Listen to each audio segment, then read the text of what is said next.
Welcome to Sharp or Square, presented by Hard Rock Bet. We are part of the Volume Podcast Network. This is the betting show that makes the squares sharper and makes the wise guys pay attention. I am Chad Millman, and I am joined by my BFF, my companion, my compadre, professional bettor, Simon Hunter. Hello, Simon. Chad, what's up, brother?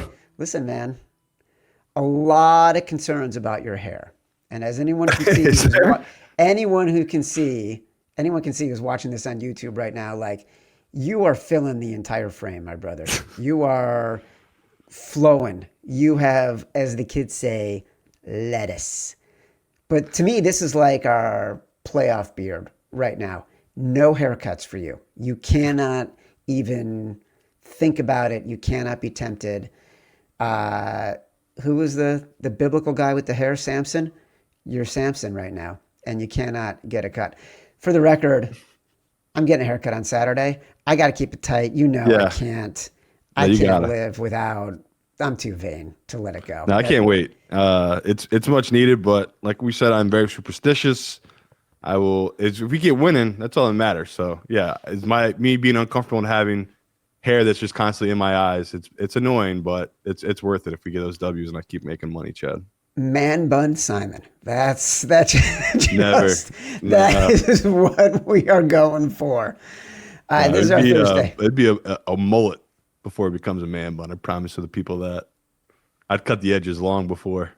Oh, man. Well, if we keep winning, I'd like to see that too. If you're making promises, you're going to have to deliver. This is our Thursday, Week 7 episode. We're going to narrow down the options on our quest to find 5 picks we agree on for this week. We're inching our way ever closer. Reminder, I know we've been saying this, but we're getting so close. It's just a little bit of logistics on the back end, but we are so close to announcing the return of the free-to-play 5 picks a week pick'em contest against the spread, thanks to our benevolent sponsors at Hard Rock Bet. All credit to them. Another reminder, watch on YouTube, Apple Pods, listen, Spotify, listen, subscribe. All right, let's get into this thing. Every week, we're going to give out our picks. Every week, the professional bettors, the wise guys, they're going to have opinions about what we talk about on Tuesday. It's a given. Normally, they don't like what we're saying, and we're going to get some criticism. We're going to get some feedback. We're going to get some pushback. They'll call Simon. They'll tell him what they think, as usual, on Thursdays every week. It's time for Sharp Calls. I have to answer this phone. Yeah, and it feels like we only get a little disagreement. But this week, we can start with the things that maybe we're just on the other side of a lot of these professionals. Talked about how we like Atlanta. Know a lot of pros that like the 49ers once again. I'm kind of glad, by the way. Huh? I'm kind of glad.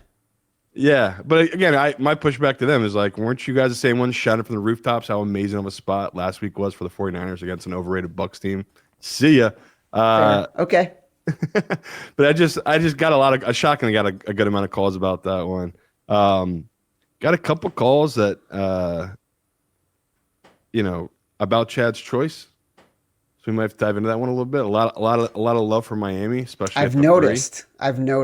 Yeah. So got a couple ones about that, but again, I don't know if I totally agree with that. I think I like Chad's choice. Got some calls about the Rams. McVay apparently is really good in international games. Okay. I mean, that's not going to be one I'm going to spend too much time worrying about. It's like not in a position I've been taking much about. Just want people to know that there are pros on that side. And for the chalky side, a lot of love for Panthers for a couple pros I know. And let's get to the ones that maybe we've nailed, Chad. Tennessee, they love it. Minnesota, they love it. We didn't really spend much time talking about the Saints. A lot of pros love for the Saints. That's a good spot, good number. Obviously, we're going to talk about Raiders. We love that was a big talking point, a lot of pros. And our Monday night special, Chad, we might have to do it. Every pro I talk to likes our Detroit pick. Every pro I talk to likes our Houston pick. So we have some decisions to make this week because I like those spots.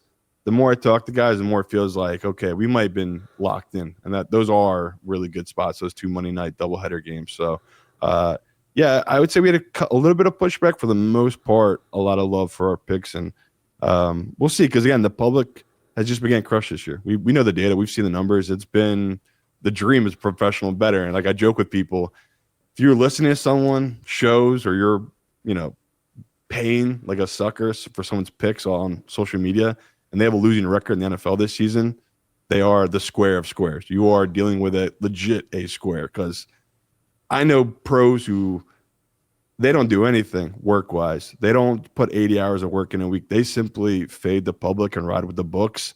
It's like one of their most profitable years I can remember. So it's a good year to bet the books. It's been a good year to bet these dogs. And, I feel like you have done well taking favorites when we need to this season. And this week, again, we're on a couple of favorites. So do love the dogs this week like a lot of the pros do, but there's some favorites. They're not, I didn't get a ton of calls about the Chargers. I still love the Chargers just because a lot of pros don't love it and a couple of them are on the Colts. I still think that's a Chargers spot. And like Washington, a lot of pros I talk to like Cowboys. I still think Washington's a good spot. So it's an interesting week with professionals going back and forth on a lot of these games. Well, a lot of short lines, so you're going to get a lot of two-way action on short lines. All right, that was Sharp Calls. Let's get into the games real quickly. You mentioned Chiefs-Raiders. I don't want to spend too much time on it. I don't think we're going to put it in our contest. We want it to be patient. We want it to get to 12 and a half. In my opinion, sure, go ahead, bet the Raiders, but I don't think you're necessarily betting a power ranking here. You're kind of just betting the number. I don't think we need to spend too much time on it because it's not going to be a contest play. It's just sort of play the number, play the dog, fade the public kind of play to me. This is a long-term winner, though. This is a play you have to make. If you listen to the show, you have to bet the Raiders. I can just give some quick numbers. Like, there's tons of data that backs it up as a favorite of a touchdown or more. So Mahomes, since 2020, he's 36-2 straight up. His only 2 losses in that time frame, chat, since 2020, both against the Raiders. Yeah. So it's a weird, unique spot. He's 13-24 against the spread as a favorite of 7 points or more. So like we talked about, we like to fade him when he's big favorites. We like to back him when he's a short favorite or a dog, Mahomes. These numbers all back that up. And just something to keep in mind. It's divisional games are very stupid. That was my whole point about bringing this up and kind of hammering home. Like I just told you, Mahomes, he doesn't lose ever in this spot. He's only lost twice against Raiders.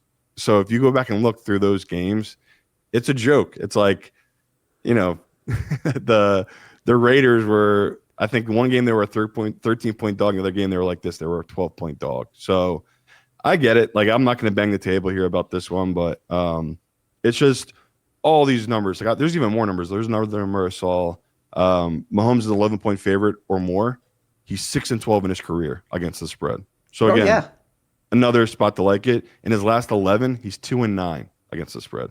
So it's like, we got to do it. I know we have a lot of games we like this week, so I probably won't force it in. Just don't be shocked, people, if I do get these glassy eyes to it come Sunday morning, because I see how ugly it is with Gino. I think you're in the same boat. We just don't trust him, but it's like historically we have to bet this. This is a long-term winner in a position we need to take. And, Mahomes outside his division is a big favorite. He's done really well in his division.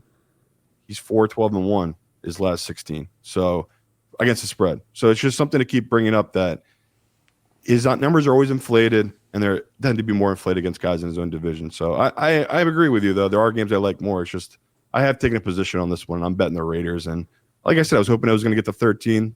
The pros, they have the same number as I do. They've come in. It never touched 13. It only got up to 12.5.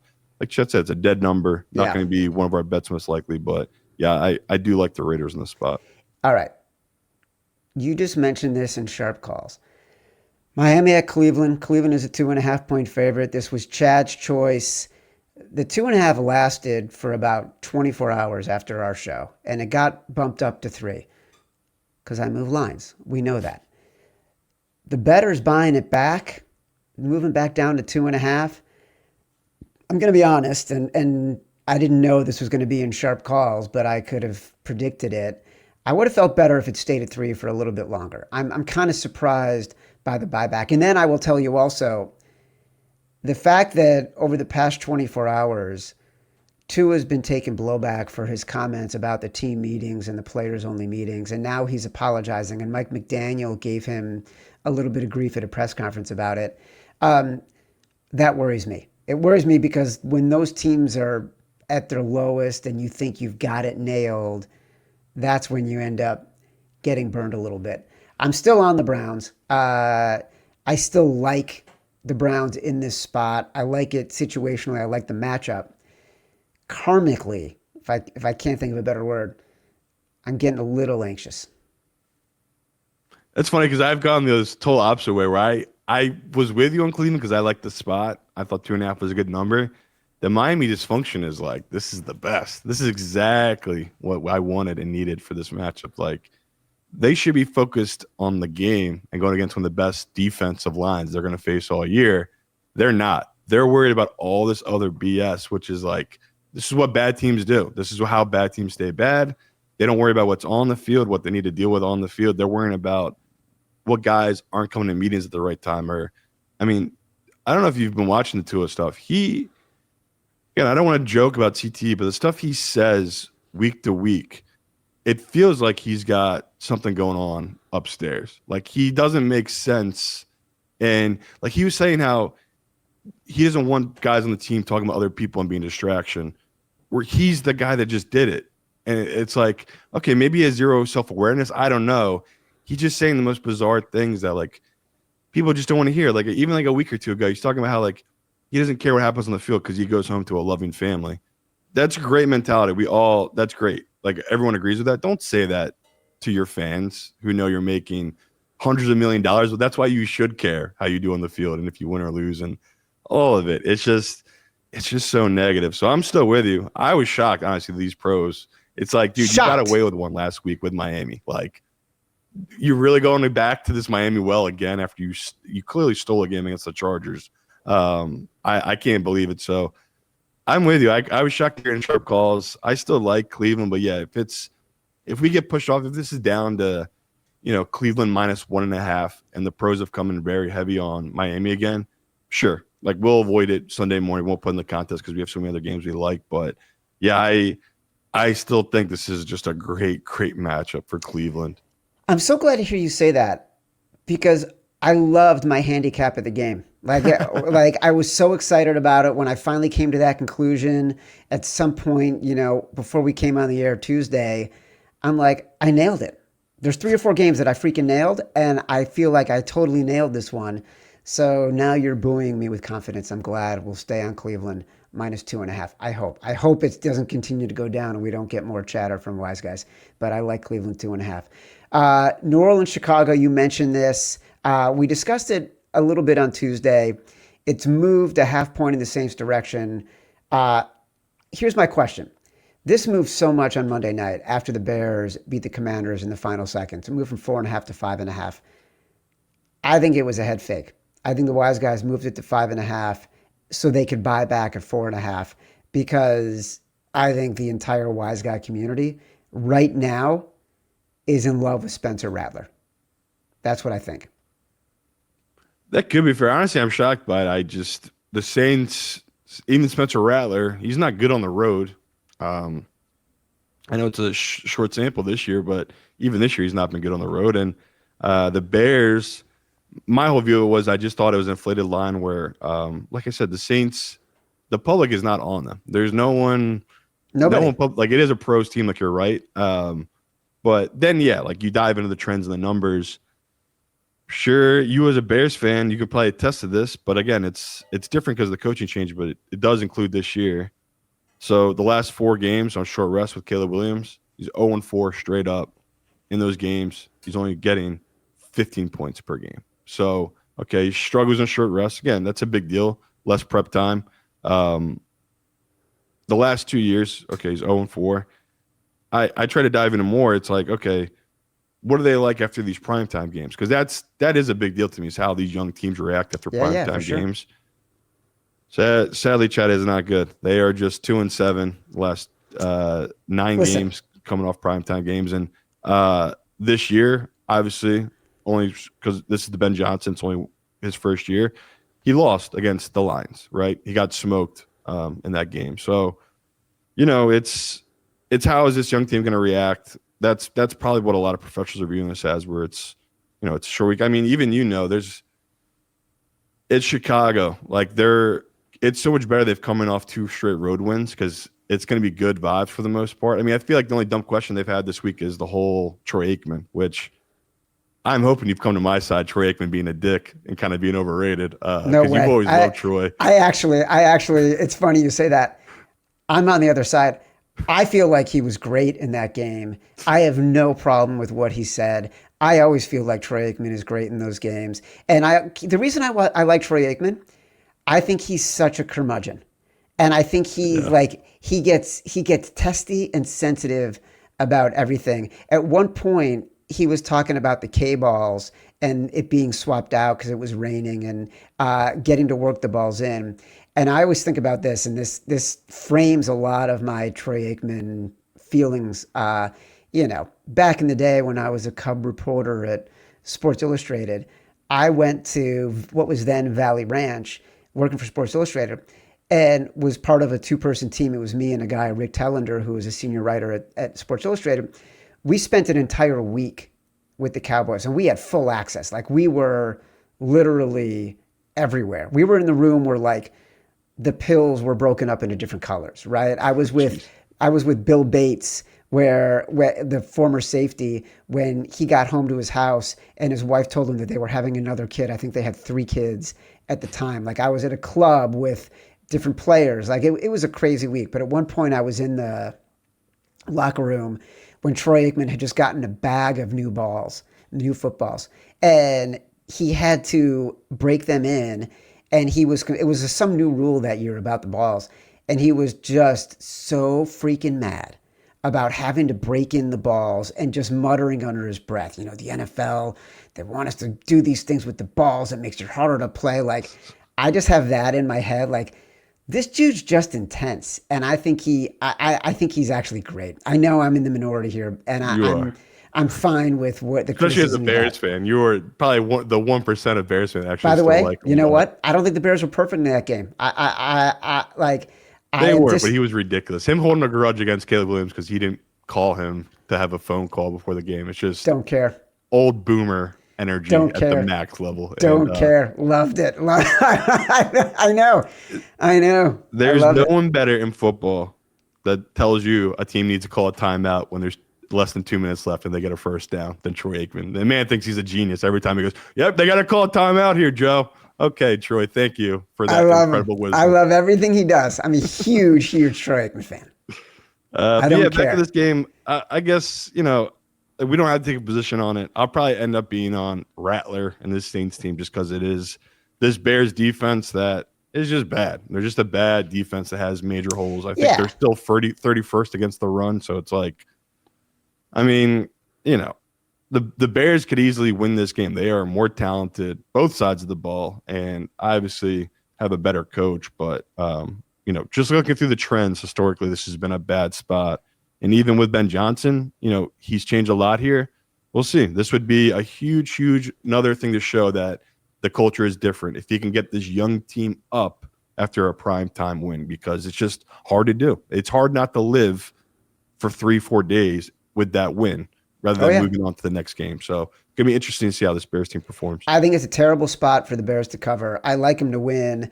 Their defense is terrible. The Saints can get a pass rush, which is where Caleb has struggled a little bit. Not getting sacked, but against the rush. I think he's still horribly inaccurate in intermediate routes. I think he's holding the ball too long. I got a lot of issues with Caleb. I love the Bears. Obviously, I love the Bears. I only want good things for the Bears. I only want good things for all Bears fans, including me and my younger son, who I've gifted with the tragedy of Bears fandom. I hate this spot for the Bears, and I think it's a statement game because of what you just said. They got to figure out a way to get beyond a really big win, a dramatic win, and win a game against a bad team at home. That's it.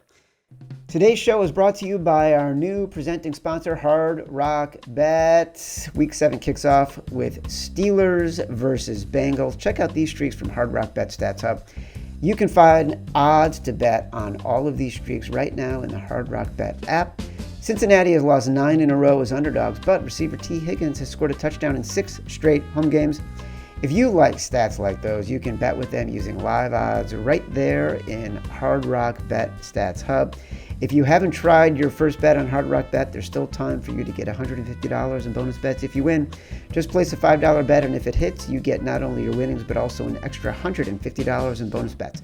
Plus, tonight on Hard Rock Bet, you can get a Thursday night parlay boost for the game. Boost your same game parlay or SGP Max, so your bet pays extra winnings. Here's a parlay I like tonight in Cincy. Under in the game, under in the second half, and Joe Flacco over 1.5 interceptions. There's new promos every day. So if you're listening to this later, just open the app and check out what you've got any day of the week. Download the Hard Rock Bet app and make your first deposit. Philadelphia at Minnesota. Minnesota is now a 1.5 point favorite. Can I tell you a story that's going to feel totally relevant when I'm done? Yeah. It's going to make you look good. So, you know, I'm working on this book, right? And one of the guys I'm profiling the book is a professional bettor, very high stakes professional bettor like you. He's betting 6 figures on games. And he's got a bunch of very high net worth guys who tail him, and they get these free plays on the games, and then he gets a percentage of whatever they win. And so I happen to know completely randomly one of the guys who tails him. And this guy works in finance, and he's betting 20, 25 grand a game on whatever this guy bets, right? And he has told me anytime this guy texts with a bet that he's making, he will stop what he's doing. He will walk out of board meetings. He will walk out of phone calls. He will, whatever it takes to get the bet down when this guy says it before the line moves, he will do it. So, you know, before the season began, I was with this professional bettor, and he happened to send out a text to a bunch of folks that tail him, including this guy. And this guy texted me. He said, I'm on the highway right now, and I just pulled over to make a bet based on what this guy just texted me. Here's my point. When someone who knows something says something, you need to stop whatever you're doing and get the best of the number. Simon, on Tuesday's show, you said take Minnesota plus 2.5. I really hope people were paying attention, and I hope they stopped whatever they were doing whenever they heard that to go get the Vikings at 2.5, because it's now at 1.5. It might come back, though. I do think, obviously, that's the professional side that money's come in, but we talked about the risk with this bet and taking this position was I didn't know the injury report, right? We were doing that on Tuesday.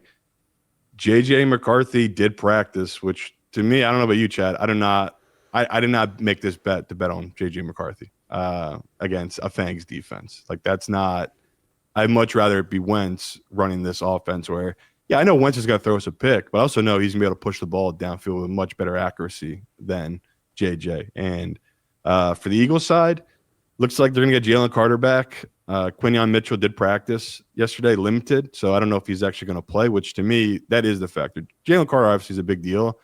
He's not – I mean, he can be a non-factor. What we've seen this year with the Eagles is the teams just double him because the Eagles have literally 4 pass rushers on their staff right now. Like, we have 4 DNs, and none of them are talented enough to warrant a double team. So you can mitigate Carter. You cannot mitigate Quinyon Mitchell and what he can do for this team. That we talk about Justin Jefferson, if he's going against the Eagles' number 2 or number 3 corner, it's over. This is a horrible, horrible matchup for this Eagles team. And even diving into some of the numbers with Jalen Hurts, like we talked last week, we talked a little bit about the Giants taking the number at 7.5 and how the Trends just loved that Giants team in that exact spot. It was the same thing when the Trends just hated the Eagles in that exact spot. The Eagles are just not a good team for some reason after they have straight-up losses. They've been very fortunate. They just don't lose. So you could say, well, these are old stats because they just went whatever it was. Hurts just went 20-1 the last year. But you saw last year, early in the year when they were losing, it took them a couple weeks to get into that groove and start covering spread. So, Hurts, this is going to be his 22nd game off a straight-up loss. He's 10-11 the following game, 7-14 against the spread. So historically, just not good because, again, the public still overvalues them. And it's just whenever the Eagles do lose, it seems like in his career, it's a skid. It's not it's not the type of thing where it's like, okay, they win one week, they'll win the next. It's like 3-4 weeks of just bad. Like it takes them a lot to get out of this hole. So we said it's going to be interesting how they use the extended time. I don't think they're going to fix the offense. I know they're saying all the right things right now. I just think that's Hurts is a professional, classy guy. He's never going to throw his coach under the bus. But A.J. Brown, the true truth teller, he's the guy you want to hear from because he's going to kind of give you how it is. And he said what I think is true. He said everything's fine, but we do need to make adjustments. We need to run the ball more. We need to do different things where, if I'm one-on-one, I should be getting the ball. That's the key here. It's like, is the Eagles offense going to show up? Because I do think the Vikings right now, offensively, to me, are the better team. They are, you can say it's Carson Wentz. They're not in that much of a rhythm either. They're still better than the Eagles on paper, statistically, in a lot of categories. And they haven't played the easiest schedule, the Vikings. They've had a hard schedule as well. And defensively, they're getting guys back. Like Flores is getting guys back this week. So, yeah, it's a get-right spot for this Eagles team. I think it's just another bad spot for them and the public's walking into it. So, like Chad said, this number's moved. Hopefully you did get the 2.5. I think you can be patient here. I think if Quinion Mitchell gets cleared, Jalen Carter gets cleared, hopefully it's Carson Wentz still. I think it could get back to 2.5. If it's JJ, this could get up to 3.5. Like this could really move if it's JJ McCarthy getting cleared here. But everything I've seen from KOC, it seems like he wants it to be Wentz in this game. He doesn't want to just throw the rookie at 90%, 80% what he is right now back into this type of game. So I'm hoping KOC goes with Wentz, which I think is the smart move. My model has him graded higher, and I think he's smart enough to know why would you not want to play the vet here who's seen a lot of stuff things is going to throw at him rather than JJ McCarthy making his third start now in the league. It's just not a good ideal spot for him. All right, well, look, it's a tricky game. It's one of those games that we're going to have to really nail down on Sunday when we got a better sense of who's starting and everybody who is expected to play because it is so dependent on quarterback and injury. But that was and a lot of games we love this week. Like if this is a tough week and I just not having a lot of games, I probably would force this winning because I do really like the number in the spot. People are going to see I have like just a lot of games I like this week. Surprisingly, I think there's a lot of really good numbers. Yeah. The public just keeps overreacting to what happened last week, where this year has just been seesaw. None of these teams' margins and difference is so slim. These are my favorite years I've been into because it's like we just overreact to what we saw the week before rather than the whole picture. So there's a lot of games this week I like with the lines. This next game I don't want to spend too much time on because I don't think we're going to do anything with it. Other than to say, Carolina at the New York Jets. This line was at 2. It's moved to 1.5. Betting the New York Jets right now requires amnesia. That's it. We know it's the sharp side. We know it's what everybody wants to play. We know what it looks like from a metrics point of view. We know that Carolina is coming off 2 dramatic wins, that they've done it with running games against the 2 worst defenses in the NFL. The Jets statistically are not the worst defense in the NFL, like the Cowboys, like the Dolphins. We know the Jets are the right side, but it's going to take more than brass balls to bet the Jets. It's going to take forgetting everything we've seen about the Jets for the past couple of weeks. I don't know if there's anything more to say about it other than we're taking the Jets. It's not going to be in the contest. We're moving on. Yeah, who knows? Maybe I'll convince you Sunday morning. But yeah, I'm starting to really warm up to this Jets team and this Jets spots because how much I do hate it. Where it's like you said, we're playing the number here. I can't let emotions get involved here, and this is a very good number for a Jets team against a Carolina Panthers team that we've all seen it. Like they haven't won as a favorite in like, what is it, Chad, 5 years or something? Maybe it's 7 years. It's something insane. So it's hard to know, but I know it's not when we were betting them. No.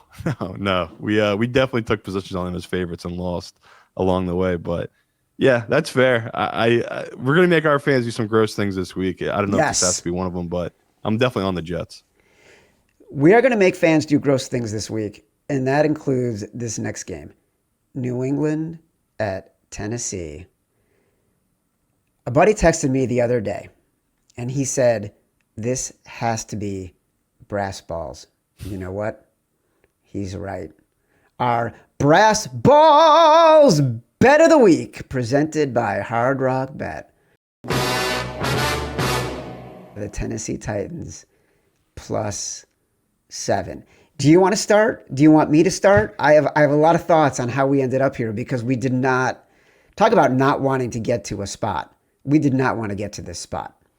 Yeah, I'll be quick. I mean, again, people that listen to the show, SOS, sharp or square. This is the sharp side we know, and we know the public side is going to be the Patriots. They're going to be in every teaser. I'm sure people are going to take them to Survivor contest. Just be careful. Like, even though it's not a huge advantage the first game after the coach is fired, I do think these type of scenarios where a coach was so bad and it was so negative, and a lot of the stuff they lost felt like it was self-inflicted. I do think these type of spots matter. And yeah, it's gross. Like, if this was 7.5, like it's going to be for us most likely in the contest, I would be banging the table. You have to grab it right now. Because to me, at 7, this is right where it should be. Like, this is a good number, probably getting 2 free points. And Chad really talked about again, there's always lazy stats, but there are things you should take away from it. 3 straight road games for a team, that's a lazy stat, but it's profitable to fade. Fading teams that are off 3 straight road games, let alone they've already won 2 straight. This covered 2 straight. Yeah, 2. off 2 straight wins. Horrible spot. So that to me is another thing where it's like, okay, we have our favorite dead cat bounce with the new coach. Now you're mixing in just how horrible of a spot this is. And if anyone can win it, it is variable. But like you said, I think you said it was like a 30% win rate or something horrible. 34, this spot. Yeah.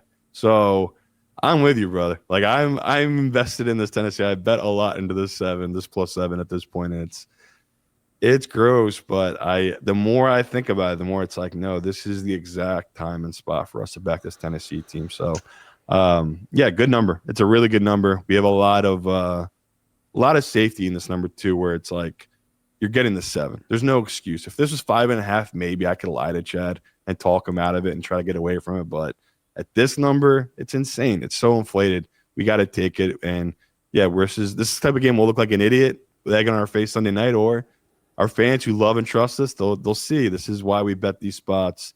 It's all about the number. Don't even watch. If you can't stand this Tennessee team, don't watch it, because I agree. It's probably not going to be fun, but it is just so much about the number in this spot here. And I love that you brought up how the 3rd straight road game, to me, that's all I needed to hear to really get me behind this Tennessee team. Look, the split of bets right now is 80% on the Patriots, 20% on the Titans. That sounds right, yeah. So, like, everything says the Patriots right now are at peak value. Yeah. All right, so Tennessee Titans +7. That is our brass balls bet of the week. Indianapolis at the LA Chargers. That game is now at Chargers -2. This was going to be your Simon Says if we didn't go with Minnesota. This one has moved as well, not as aggressively. Moved from 1.5 to 2. You were a little surprised that we didn't get feedback from sharp calls on this, but I look at this game right now, and I, like you, am kind of falling in love with the Chargers, and they seem to do this to us every single week. And shame on us, because when we've been doing it, we've been betting them as short road favorites and not as short home favorites. And I feel like there's just got to be regression with Daniel Jones. That's, at the end of the day, that's what this is about to me, is regression for Daniel Jones. It's a 5-1 team that could just easily be 4-3, right? Or 4-2. So that's my thought. I'm still with you on the Chargers. Yeah, and pretty interesting. Hard Rock is at 2, because most books have moved to -1.5 again. There's one book out there +2.5, but that to me will come down. That just means one very, very, very smart professional group must have came in heavy at this one book. But to me, it should just be 1.5. Like this, I don't know why the books are going to move it unless it is professional money, because to me, it's just going to be all public money on this Colts team. Every bet, everyone I know is going to be on the Colts team. And that's why I'm shocked more pros weren't lining up like we are on this Chargers team. You're getting a team that I'm almost positive they've lost 3 straight against the spread games. So to me, you're buying very low on a Chargers team. And this, we talk all the time about coaches and spots. This is a horrible spot. This is the type of game that he gets the guys up for. I mean, I'll look into it maybe off some North first on Sunday. I am assuming Harbaugh in his career has never, between college or pro, has ever lost 4 straight against the spread. Again, this is a guess, but it's like, if you look through his record, he's always well above 500 wherever he goes against the spread. So to go on this type of run here is pretty wild. Like, and just shows, like we said last week, we were a part of it. We were still overrating this Chargers team from what they did in the first couple of weeks, which happens in football, right? Teams get banged up. Something that's really exciting to me is Joe Alt was practicing this week. Yeah. So that to me is a little sneaky thing that he might be back in this game. And, it's really, we talk about the Daniel Jones regression. I mean, what he's done against pressure has been obscene. Obscene. Best in the NFL against the blitz. And I said that last week. I couldn't believe it was a real number. He went 9 for 9 last week against pressure, which is just unbelievable. The hot route, connecting 9 for 9, the hot read and the hot route is just crazy. So I know, we both know, we're walking into it a little bit here against this Colts team and how good they've been. But like I said, no teams go perfect. No teams go 15-1. It's just teams lose. Daniel Jones is going to have a bad game. This is a bad matchup. And on the flip side for Herbert, I think he'll get confident, especially if Joe Alt's back. His confidence will keep growing, and he'll feel more comfortable, obviously, dropping back and passing. But like I said, horrible spot for this Chargers team. Like, this is the type of game where he wins. It might be ugly. Maybe it will land on 2.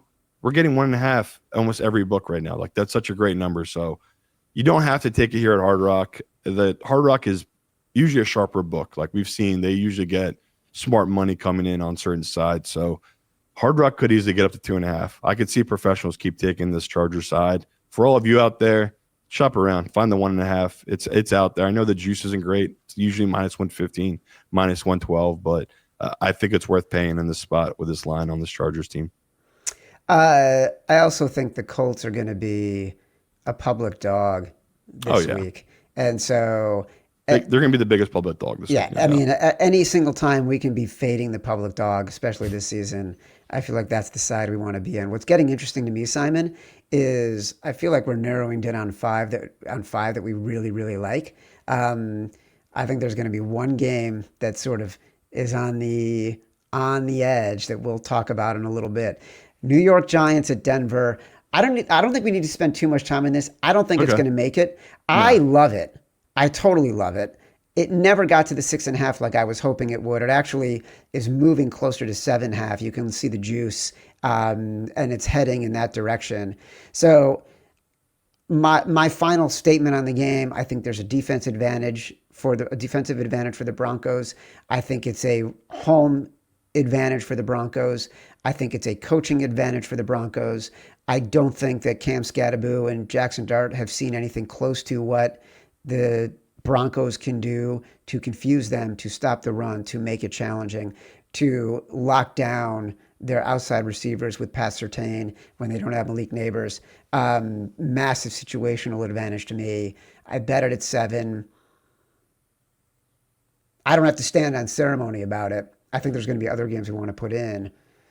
It didn't come up in sharp calls. I don't know your strong opinion on this. No, I just haven't talked much about it. I took a position Sunday night on Giants 7.5, and that's honestly that's it. There's just other games I like more, and there's just I don't trust Bo Nix. I don't trust Denver, and like you said, it's at 7.5. I could push back against you and be like, oh, you got to take the Giants here, but I'm not dug in on this game at all. Washington at Dallas. This one's moving.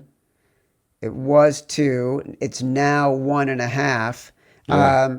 A lot of negativity around the Commanders right now.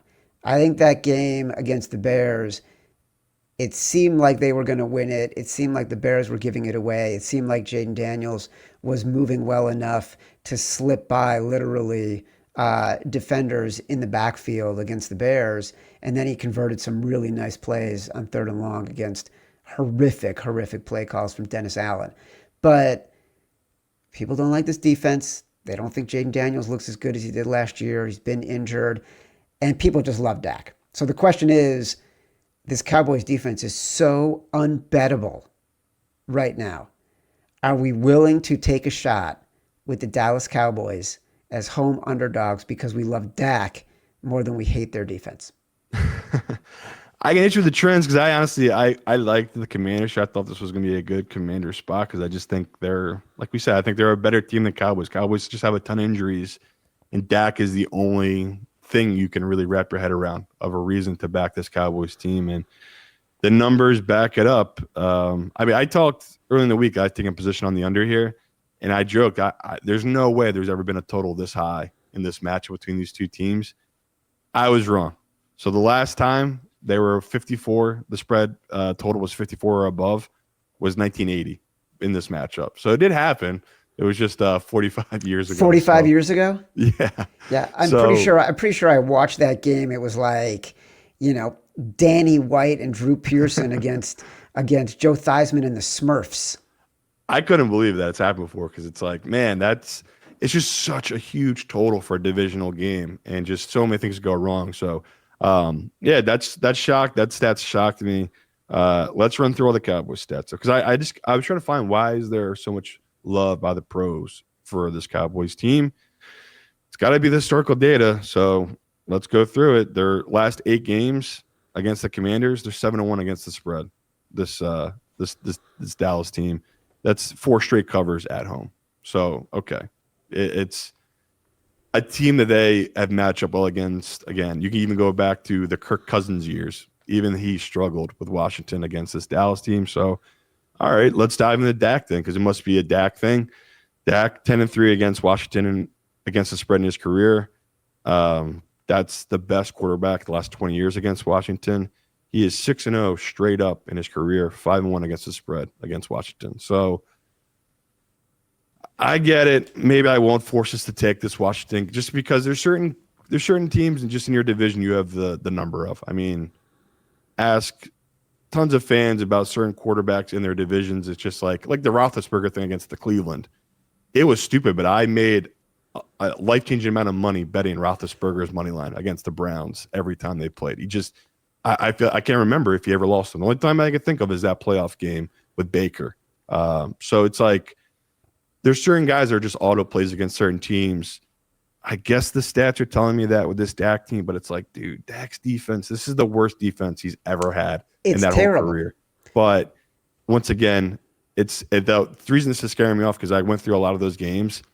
It really was Dak leading his team end a game in a couple of those to get the win, get the cover. So even when they didn't have great defenses in the last couple of years of Dak's career, he still played up and played well against them. So I don't know what to do with it. I wanted to be on Washington. I can afford to be patient here. If you want Dallas, I'd grab the 2.5. I could see it. Like we said, it's already 1.5 here at Hard Rock. You better go grab the 2.5 because I think the pros are going to keep betting it. I'll be patient. I'll grab Washington. I just like this matchup, especially if Terry McLaurin comes back. Thinking him and Debo, this is a great get-right spot. And then you add in the fact that any team that wants to run the ball against this Cowboys team can. And that's such a huge deal, especially for a guy like Jayden Daniels that you've seen it, like Chad said, he's looked different this year when he's in a guy and he's 3rd and 10 rather than when he's 3rd and 5. So this is just a good matchup for this Washington team. And it's just interesting to me. The pros are coming in so heavy on Dallas. I can't believe it. I thought this was going to be all Washington, public and pros, but yeah, it's split. It looks like it's going to be the public on Washington, the pros are on Dallas. I think all those trends are because Dak was on a better team than the Commanders for almost the entire time he's played. Those Kirk teams were good. Yeah. That's fair, though. That is fair. That's normally the case. Like, it's Aaron Rodgers against the Bears. It's Roethlisberger against the Browns. Like, that's usually how it goes. I'm agnostic on this game. Don't have a strong opinion one way or the other. A game I do have a strong opinion on, we're going to get to in a second. But first, let's talk about Atlanta at San Francisco because the wise guys coming in on San Francisco. I feel like the other day when we were on the show, you completely talked yourself into the Falcons as we were discussing the game. I'm still hesitant because of Brock Purdy. He practiced on Wednesday. George Kittle practiced, by the way. We don't know what the status is going to be. We don't know if they're going to be playing. But to me, I really don't want to bet into a game where I still don't know who the starting quarterback is going to be for the team that I think might have a slight advantage if he's playing. So I don't want to bet on Atlanta. All right, that's fair. You love Atlanta? I don't know if I love them, but I love the number. And obviously it's moved here at Hard Rock. They're down to +2. Yeah. 2.5, like I talk about all the time. It sounds stupid, but I do think it's such a key number. At that number, I was like feeling much better about the Falcons in the sense that this game should be a pick. Like no Fred Warner. I can't describe you how big of a deal it is, especially like, again, I hate the whole film culture. I watch film, no one else does. But if anyone that does watch film, it's noticeable how important he is to that team. He is the general. He literally lines guys up. I felt like 50% of their snaps, he's lining up their defenders, telling them exactly where they need to be. Because it's a young defense. We talk coming in the year, it's like Salah is going to have to do a miracle job here because it's such a young defense. They lost Nick Bosa and Fred Warner, 2 guys they literally could not lose.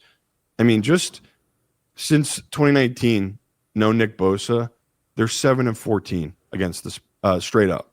7-14 without Nick Bosa. Now we're adding in Fred Warner. I can't get over how big of a deal it is. And we don't even know how bad they are without Fred Warner because he's never missed games. Yeah, never. And it's like, I just can't get over the impact of it. Maybe they get away with it here, but I think we're both in agreement. Our future bets, our positions on the 49ers, it's dead. Yeah. You're just, to win a Super Bowl, you need at least one absolute, no doubt leader on that defense to be there. And this is a team that could not afford it. And now he is gone and Fred. And, it's interesting when you think about this spot for this Falcons team, which again, it's all different because these are different quarterbacks, different pieces. But historically, this is not a good spot for the Falcons, right? They just had a huge win against the Bills at home, a team above 500. Yeah. Since 2019, games following that, when they play another team above 500, they're 11-22 against the spread historically, this Falcons team. So I get it. Historically, not a great spot. Maybe I'm the sucker. I'm the Joe Public here, but the line movement agrees with me. Like the 2.5s are disappearing. There's 2s out there. There's 1.5s out there now. So I can't be totally Joe Public here, taking this position on the Falcons. So I like it. Like Chad said, I'm betting it for a lot of the wrong reasons. That's why I'm not super confident about it. But at least I do have a good model number on. I do make this game a pick. I am getting 2 points of value on Atlanta right now, so I'll take that position. But I just don't think the books have reacted enough to how big of a deal Fred Warner is. And yeah, great. Brock Purdy coming back, Kittle coming back. Obviously, that's a huge deal. Big upgrade to their offense, but I don't know. Total's 47. Maybe I'll take the over as well. It's like, I just don't know if they have adjusted enough to them losing their field general in this spot. Well, look, the one thing you mentioned, which I just keep forgetting, and I don't know why, is Fred Warner. So that does change the calculus for me a little bit in that, oh, wait a second. This defense, I know they'll fix things. I know Salah's a great coach, and I got a lot of faith in him. But this defense was really out of sorts after Fred Warner went out from a communication point of view. Can they fix that? I completely disagree with you. The absence of Fred Warner is a huge, huge challenge for the Niners to overcome. So maybe on Sunday we have a different conversation. Yeah, it's all about the number. We'll see what happens on Sunday. 2 games that we're not, I don't think we're going to be able to avoid the primetime games. First up, we've got Detroit as a 5.5-point favorite at home against Tampa Bay. Opened at 5.5. Got bet down to 4.5. We loved it on Tuesday when it was 4.5. We both bet into it at 4.5. It's now at 5.5. Kind of a dead number. I'd still bet still the a line. Key number though. You want to get it before it gets to 6. Oh yeah. You want to get it before it gets to 6. I mean, between 4.5 and 5.5, I still like it at 5.5. It's just, I'm not going to walk away from Dan Campbell and Jared Goff in a dome with their offense basically healthy, in a get right spot in prime time. They cover like 70%. I'm not even exaggerating. I'm rounding up a little bit, but they just do. Like, this is a smash cover spot for the Detroit Lions. And I know it pains us to bet against Baker, who's been so good to us, but Lions. Yeah.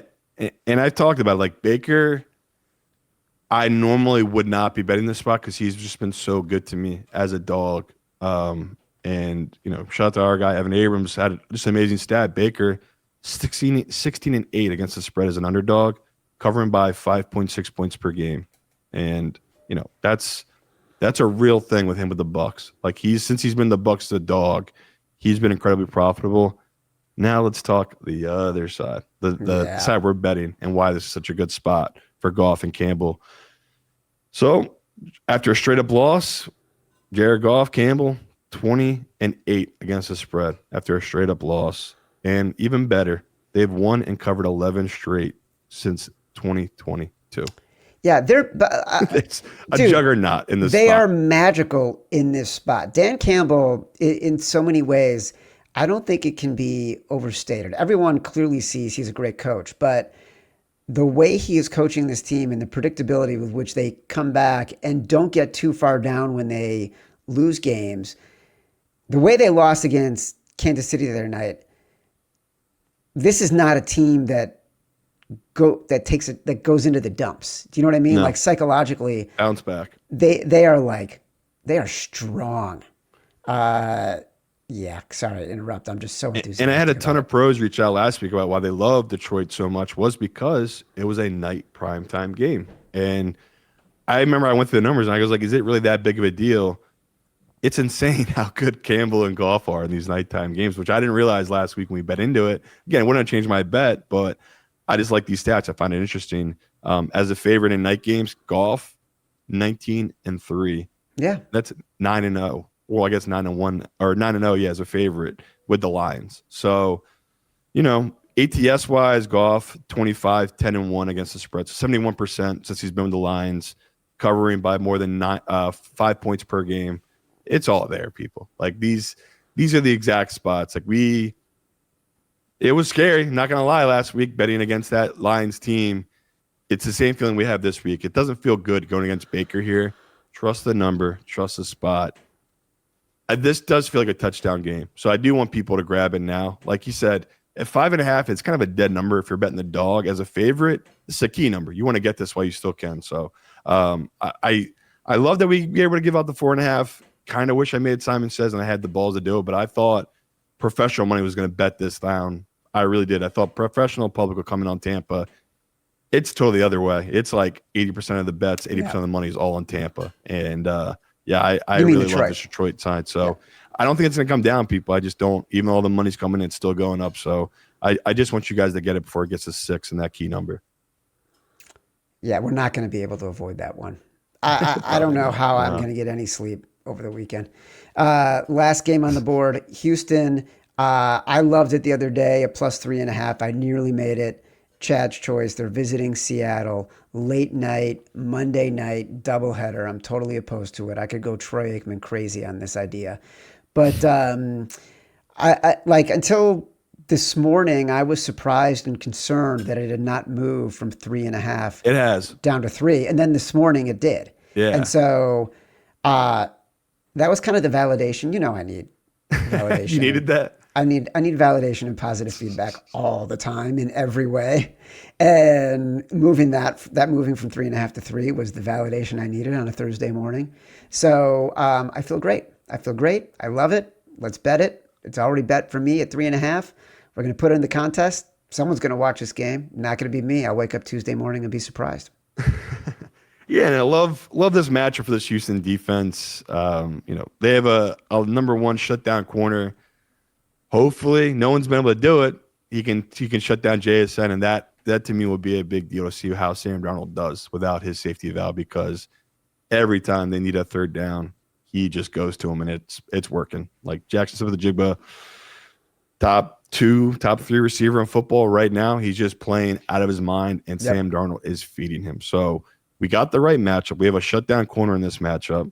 We have a D-line in Houston that can get pressure, which we know Sam Darnold does not like. With 4, right? They don't need to rush 5. They can. And the trends here are just incredible, where I know people have talked a little bit more about it, the general public, but the McDonald on the road thing is real. This guy and his teams are different teams on the road.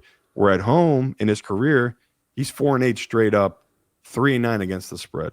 Again, short, small sample, Well, this is getting into year 2 now, and these things are holding true. So I like it a lot for the Texans. And then we add in the fact that, you know, they had a bye week. And when you're having these early bye weeks in the year, it is such a big deal. And you can see with certain teams, they do have their legs back. And when you look at these numbers on the data, and it's like, okay, let's look at teams that, you know, they played a primetime game, right? Their last game was a primetime game, and they had a bye week, and now they're coming back after 15 days. Is that too much rest? So teams with a total of 15 days off, and then they're on the road since 2003, 20 and 11 against the spread in this exact spot. So they get up for it. There's no dragging their feet, right? It's not like they're at home, you know, going through the motions. They're on the road in a tense environment, and they're historically these teams get ready to play in these spots. So like Chad said, it's really about the number. 3.5, such a great number here for this Houston team, this defense against a Seattle team that is a very talented. They're warranted that number, but it's a little inflated. Feels a little overpriced. And the fact that there's a rest disparity here, the fact that, you know, Seattle is just a different team now at home. It's like all of us, we're still living the Beastquake era, right? We just remember that Seattle, New Orleans, that home field advantage. It has not been true over the last couple of years. That's not been the case these last couple of years. So 3.5 key number. Chad said we might be on 2 Monday night games in our contest. I don't know what we're going to talk about on Sunday night. We'll be fired up. Hopefully we're not sitting there 0-3, dying to go 2-0 on Monday night. Well, you might miss the show because you're getting a haircut if that's the case. Simon, I'm going to recap everything that we're thinking about for Sunday morning in a second. But first, give me your biggest bets right now. I mean, I've taken a pretty large position here on this Houston game, Detroit game, Chargers, Vikings, Tennessee. I'm probably going to get there with, you know, again, I don't know. I don't know about Atlanta yet, but I'm like, the more I talk about it, the more I start to love it. So, yeah, as you sit here right now, like my biggest positions, if you can get the Houston 3.5, join me. Lions, as long as you're getting under 6, that's going to be one of my bigger positions. And, you know, we'll see about this Tennessee line. Like I have a lot on the 7s. If it gets to 6.5, I won't be putting that much into it. If it's all 6.5 across the board come Sunday, it won't be one of my bigger bets. We sit here right now. I've taken a pretty large position on this Tennessee team at +7. I love that. It's one of the rare weeks where I think you and I are completely in lockstep. Like there might not need to be any convincing when it gets to Sunday. We'll see. I think there might be one game that requires a little bit of convincing. Our money line, round robin, underdog, parlay. This is who I put in. Vikings, Titans, Jets, Falcons, and Texans. Let's take out Tennessee and put in Dallas. All right, so my on deck. That's asking a lot.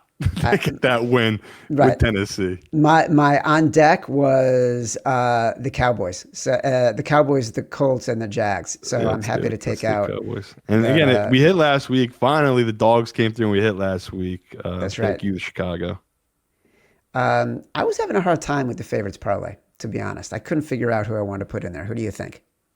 Well, first, I want to let the record show you did miss. I did give out the Rams last week. Oh, did I? Did I miss that? Okay. Yeah, which is, again, as long as the fans bet it and made some money off it, that's all I honestly care about. Because I'm betting into this stuff too, and it's like I couldn't believe I bet it and then didn't give it on the show. It's like how did I miss that one? Yeah, it's an interesting week for favorites. You know, I'm not going to put the Chiefs in at minus 850, but if you want to do the same thing I did with Green Bay, take them down to minus 5.5, I'd be willing to put that in.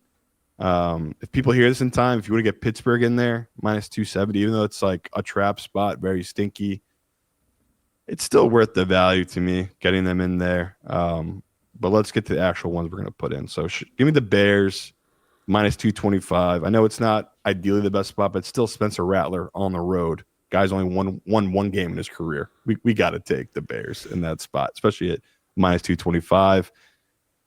Patriots, they're minus 345. I'm not crazy about that one. It feels like that's been bet up. I mean, it's literally getting 90% of the money in the bets right now, so that is pretty crazy. But I mean, we only have so many options, so we have to put that one in. Yeah. Give me the Chargers minus 130. Really like that spot for this Chargers team. That'll help us eat up some of these big chalk favorites we're taking, which, again, Green Bay, we could put them in there. They're minus 345. I know you love Denver. I'm on board with it. They're minus 360. And the last one we have to get in there, Detroit, minus 250 right now. So well, that's 6. Yeah, because I want to put them in case people miss between the. If you don't want to put the Steelers in, if you don't want to put the Chiefs adjusted line in, I want to give out plenty of options. That's 6 after those two: Green Bay, Bears, Patriots, Chargers, Detroit, and Denver. I like it. I did 6 last week. I'll do 6 again this week. All right. Just we've been talking about it. It's been really good for the favorites. Last week we got some really good outright dog wins, but still favorites this year. It's overwhelming how much they're winning outright. All right. So the underdog parlay: Vikings, Cowboys, Jets, Falcons, Texans. The favorite parlay, we're going big. If you can get the Chiefs minus 5.5 and you can get the Steelers tonight, Thursday Night Football, grab it. Otherwise, the Packers, the Bears, the Broncos, the Chargers, the Patriots, the Lions.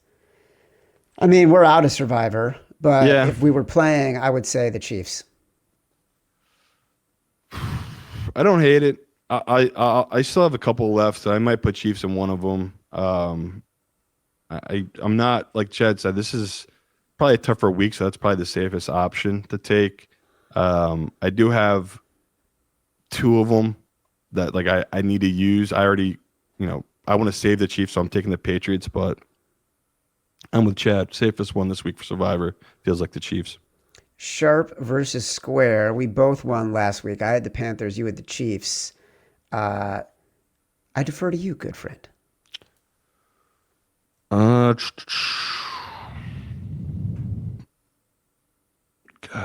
this is a tough one. I guess I got to do it.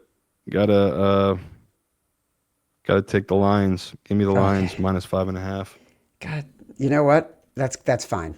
That's fine. I almost did the Chargers, but I'm surprised you didn't do the Chargers. Yeah, I just feel more confident feel safer about those Goff stats. He's just the moneymaker in these spots. I'm taking Houston. I'll take the +3. For me, it came down to Houston, the Chargers, and the Lions. So since you took the Lions, I don't love the Chargers, too much. So I'm taking Houston at +3.